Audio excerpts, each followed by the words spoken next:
एक बहुत ही भोला भाला सा आलसी लड़का था। वह कोई काम नहीं करना चाहता था, बस खाना खाता, घूमता और सोते रहता था। एक दिन उसे किसी ने बताया कि एक आश्रम है जहाँ पर कुछ नहीं करना पड़ता और हर दिन 2 समय का खाना और नाश्ता मिलता है, तुम वहाँ जाकर के रहो। उस आलसी लड़के ने सोचा कि ये तो बहुत ही बढ़िया है और वह उस आश्रम में जाकर रहने को सोचा। और फिर वह भोला भाला आलसी लड़का अपना सारा सांसारिक जीवन छोड़कर उस आश्रम में जाकर रहने लगा। आश्रम में गुरुजी रहते थे, वह कुछ समय सबको प्रवचन देते थे। वह आलसी लड़का भी उस प्रवचन को सुनता था, बाकी समय आराम करता था और फिर भर पेट खाना खाकर सो जाता था। ऐसे ही उस लड़के का दिन गुजरता गया। एक दिन उस आश्रम में कुछ भी नहीं बना। नाश्ते के समय नाश्ता नहीं मिला। उसने सोचा नाश्ता नहीं मिला तो भोजन तो अवश्य मिलेगा। अब भोजन के समय भी उसे भोजन नहीं मिला। लड़का दौड़ करके गुरुजी के पास गया और उसने पूछा कि आज भोजन क्यों नहीं बना। गुरुजी ने कहा कि बेटा आज एकादशी है और जितने भी आश्रम के सदस्य हैं उन सभी लोगों का आज उपवास है और तुम्हारा भी आज उपवास है।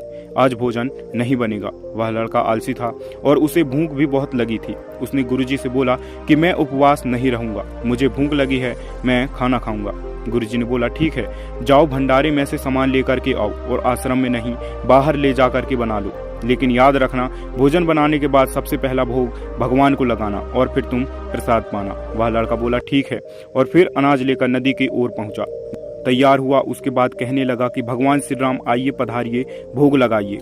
अब जब उसे लगा कि भगवान तो नहीं आ रहे हैं तो फिर कहने लगा कि मुझे मालूम है आपको तो अच्छा खाने की आदत है, मैं बना नहीं पाया और मुझे अच्छा भोजन बनाना भी नहीं आता, लेकिन जो भी रूखा सूखा बना है आकर खा लीजिए। भगवान श्री राम उसकी सरलता पर बहुत ही प्रसन्न हुए और उस लड़के को दर्शन दे दिए। उसने देखा कि भगवान श्री राम आए हुए हैं और उनके साथ में माता सीता भी आई हुई हैं, लेकिन लड़के ने सिर्फ 2 लोगों के लिए ही भोजन बनाया था, एक अपने लिए और दूसरा भगवान के लिए। और अब क्योंकि भगवान के साथ माता सीता भी आई हुई थी तो उसने उस भोजन को माता सीता और भगवान के सामने ग्रहण करने के लिए रख दिया। भगवान श्री राम और माता सीता ने भोजन किया और उसके बाद जब वह जाने लगे तो यह भोला सा आलसी लड़का बोला कि प्रभु आप आए, दर्शन दिए, बहुत अच्छा लगा। मुझे खाने को कुछ नहीं मिला, लेकिन कोई बात नहीं, लेकिन आपसे एक विनती है कि अगली बार आप जब भी आएंगे तो कितने लोग आएंगे ये जरूर बता दीजिएगा, ताकि मैं उतने लोगों के लिए भोजन बनाकर रखूं। भगवान श्री राम मन ही मन मुस्कुराए और फिर अंतर ध्यान हो गए। लड़का आश्रम गया, दिन बीतता गया और फिर एकादशी का दिन आया और इस बार उसने 3-4 लोगों के लिए अनाज लेकर के खाना बनाने के लिए नदी के किनारे पहुंचा और उसने बड़े प्रसन्नता से भोजन बनाया और इंतजार करने लगा कि प्रभु आइए और भोग लगाइए। इस बार लड़का देखता है कि भगवान श्री राम पूरा राम दरबार लेकर के आए हैं, जैसे माता सीता, लक्ष्मण, भरत, हनुमान जी और सभी लोग। लड़के ने 3 से 4 लोगों का भोजन बनाया था और इस बार भी भोजन कम पड़ गया, लेकिन लड़के ने निराश न होकर भोजन को प्रभु के आगे रख दिया। उन्होंने भोजन किया और फिर चले गए और इस बार भी लड़का फिर से भूखा रह गया। अब लड़का फिर आश्रम गया, दिन बीतता गया और फिर एकादशी का दिन आया और इस बार गुरुजी से कहने लगा कि गुरुजी मुझे इस बार थोड़ा ज्यादा अनाज चाहिए। गुरुजी सोचने लगे कि यह इतना सारा अनाज का करता क्या है, कहीं इसे बेचता तो नहीं है। फिर उन्होंने कहा ठीक है, भूख से परेशान रहता है। लड़के ने कहा कि नहीं गुरुजी, मैं भूख से परेशान नहीं रहता हूँ, प्रभु के साथ बहुत लोग आते हैं, उनको भी तो भोजन कराना पड़ता है। गुरुजी को लगा कि लड़का पागल हो गया है, लेकिन गुरुजी ने सोचा कि चलो एक बार चलकर देखते हैं कि लड़का इस अनाज का करता क्या है।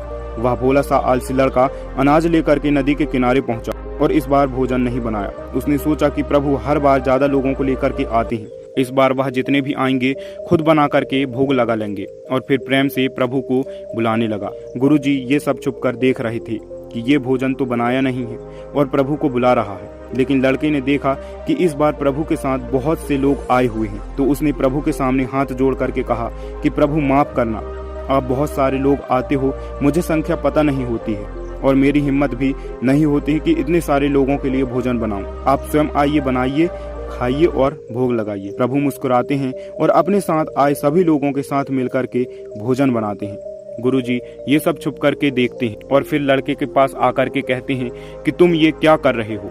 लड़का कहता है कि गुरुजी आपको दिख नहीं रहा है कि भगवान श्री राम पधार चुके हैं, माँ सीता आई हुई हैं, हनुमान जी भी आए हुए हैं और भी सभी लोग आए हुए हैं। गुरुजी ने बोला कि पागल हो गया है, मुझे तो कोई नहीं दिख रहा है। लड़का गुस्सा हो गया और बोला प्रभु एक तो मुझे भूखा रखा है और गुरुजी को दर्शन नहीं दे रहे हो, जो मुझे पागल समझ रही है, कृपा करके गुरुजी को भी दिख जाओ। भगवान बोले नहीं, मैं इन्हें नहीं देख सकता। लड़का बोला, क्यों नहीं दिख सकते? मेरे गुरुजी तो बहुत महान हैं, बहुत बड़े ज्ञानी और ज्ञाता हैं। भगवान बोले, हाँ ज्ञानी और ज्ञाता होंगे, लेकिन तुम्हारी तरह सरल नहीं है। जो सरलता तुम में है वो तुम्हारे गुरुजी में नहीं है। लेकिन लड़के ने ये बात गुरुजी से कह दी कि भगवान श्री राम कह रहे हैं कि आप में सरलता नहीं है, आप मेरी तरह सरल नहीं है, इसलिए आपको नहीं दिख सकते। गुरुजी की आंखें नम हो गई और रोने लगे और बोले कि बिल्कुल सही कहा, मेरे अंदर तुम्हारी जितनी सरलता नहीं है, और फिर माफी मांगने लगे। फिर भगवान जी ने गुरुजी को भी दर्शन दिए। दोस्तों, ये कहानी हमें सिखाती है कि जीवन में सरलता सबसे आवश्यक है। जितने सरल बने रहेंगे उतना जीवन में आगे बढ़ते चलेंगे। जब आप सरल होते हो तो आप खुद भी मुस्कुराते हैं और दूसरों को भी मुस्कुराने की वजह देते हैं।